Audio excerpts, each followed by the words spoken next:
સમય પ્રમાણે સત્સંગ છે આંદોલન દ્વારા જય ગુરુ.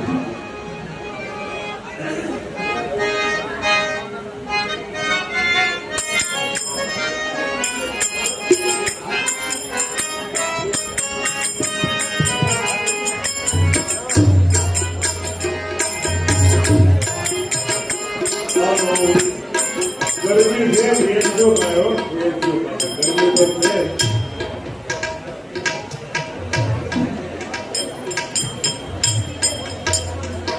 બોલો સદગુરુ મહારાજ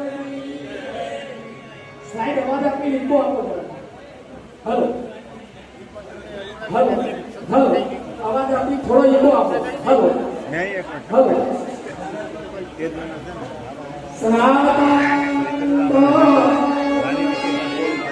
સદગુરુ મહારાજ સદગુરુ મહારાજ પૂજ્ય મુખીરામજી મહારાજ ગુરુ બ્રહ્મા ગુરુ વિષ્ણુ ગુરુ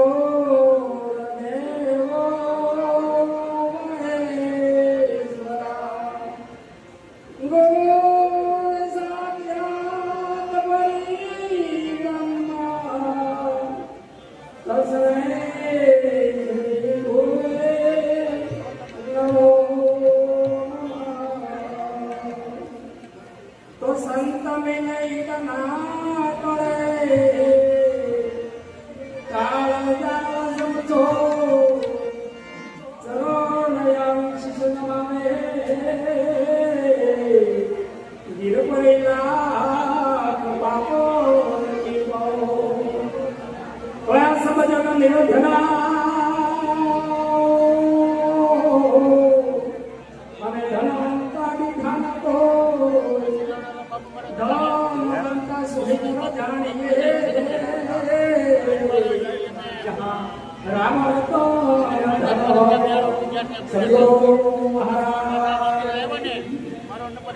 આજે આ સુરતની પવિત્ર ભૂમિ એમાં આજે આજે પૂજ્ય જસુરામ મહારાજે પોતાના દ્વારે સંતો ભક્તોને આમંત્રિત કરી આજે દર્શનનો લાભ આપ્યો. એમાં પૂજ્ય બાબુરામ બાપુના દર્શન કરી તેમજ વિશેષ મહાપુરુષોના દર્શન કરી મારી જાતને કૃતાર્થ કરું છું. મહાપુરુષો બહુ વિશેષ બોલ્યા. બસ સંત દર્શન, સંતનું દર્શન કેટલું દુર્લભ કીધું મહાપુરુષોએ. હંસાને હોય ફરે ને નાભીઓ સે જેના દર્શનથી રે એ દુઃખ જાય દુર્લભ સંતને. સંતના દર્શનથી દુઃખ જાય. શરીરના દુઃખો ડોક્ટરને વૈદ્ય મટાડે, ધન સંપત્તિના દુઃખો તો પ્રકૃતિથી મટી શકે છે, પણ જ્યારે સ્વયંનું જ્યારે પોતાને એક મોટામાં મોટું ભયંકર દુઃખ એ જન્મ મરણનું છે કે જે જપથી તપથી તીરથથી વ્રત કથા કીર્તન હોમ હવન પુણ્ય દાન યોગ ક્રિયાથી મટે એવું છે. પણ જ્યારે સદગુરુની કરુણા થાય, સદગુરુની જ્યારે શાન મળે ત્યારે મહાપુરુષે કીધું કે એ જન્મ મરણનું દુઃખ મટે છે. એવું અહીંયા મહાપુરુષે પ્રમાણ આપે છે કે જ્યારે અહીંયા સાવિત્રીજીને કીધું નારદે, હે સાવિત્રી તારે ભયંકરમાં ભયંકર દુઃખ આપવાનું છે કે ના આવે? અરે આવવાનું છે કે ના આવે? કે આવવાનું છે કે ના આવે? ના આવે એનું કારણ કે બસ આજે મને સદગુરુ દર્શન છે. संत मिले इतना टले काल जाल समचोट चरण आवी शिष्य नमावे गिर पड़े लाख पापन की कोट. महापुरुषे कीधुं के देहથી પર જેનો દેશ આપ્યો છે ત્યારે અમારા સંતો કહે છે કે સુર શિખરમાં શહેર વસાયું. શેનું વસાયું? નામનું શહેર વસાયું.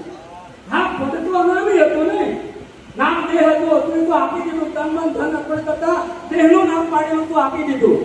અનામી પદ. અને અનામી પદમાં જ્યારે સદગુરુ મહારાજ નામકરણ વિધિ કરે છે અને એ નામકરણ વિધિ કરે એમાં પછી કોઈ નંગ પહેરવાના આવે? હા, અહીંયા એક ગ્રહ નડે છે. જે વ્યક્તિઓ પહેરી હોય તો સમજી જજો કે આયો નિરાંતનો નથી. આ સાહેબ મારા એટલે એ કીધું સુન શિખરમાં શેર વસાયું વસ્તી કીધી ઉજળ કાળ ઉભો સ્તુતિ કરે જખ મારે જમનાય ગોળી આપી. અને એટલે તો અહીંયા લોકગીતમાં પણ કીધું છે આપણે સાંભળતા હોઈએ પણ અનુભૂતિ કદાચ થઈ હોય કદાચ નહીં કરતા હોઈએ આપણે. કૃષ્ણ પરમાત્મા કહે છે એ મારું વન રવન છે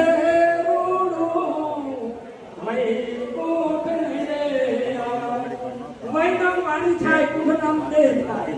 હું વાણીમાં આવું અને દેહમાં આવું ત્યારે પૂજ્ય બાપુ હમણાં હાલત બોલ્યા કે જ્યારે સમજણ લીધા પછી કઈ બોલવામાં આવે ને સ્થિત પ્રજ્ઞતા થાય. નદી સમુદ્રને મળે ને એટલે પછી અહીંયા નદી નામ તળી જાય એની સ્થિત પ્રજ્ઞતા આવે સાહેબ મારા. ત્યારે કીધું કે વાણીમાં આવે મનસિત આવે નિર્વાણી પદ સાચું.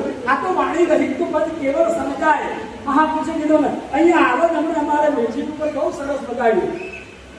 મારી શેરીએથી કાન કુંવર અને મુખેથી બોલલી એટલે સમજણની શેરીમાંથી જ્યારે સદગુરુની શાન આવે ને ત્યારે એ ગુરુ મુખની બોલતી વાગે અને ગુરુ મુખની વાગે એટલે રૂમાલ જે બોલતા હતા એ રૂમાલ નહીં, પકડતા હતા એ નહીં, દેખાય તે નહીં, રૂમાલ નહીં, એ ભજન ન્યારું છે. એ ન્યારા પ્રત્યે સમજણ આવે છે. વિશેષ મહાપુરુષો વધારેલા છે અને વધારેલા મહાપુરુષને સાંભળવાના છે. તો વધારે બોલતા આટલું બોલી વાણીની વિરામ આપું છું. સદગુરુ મહારાજ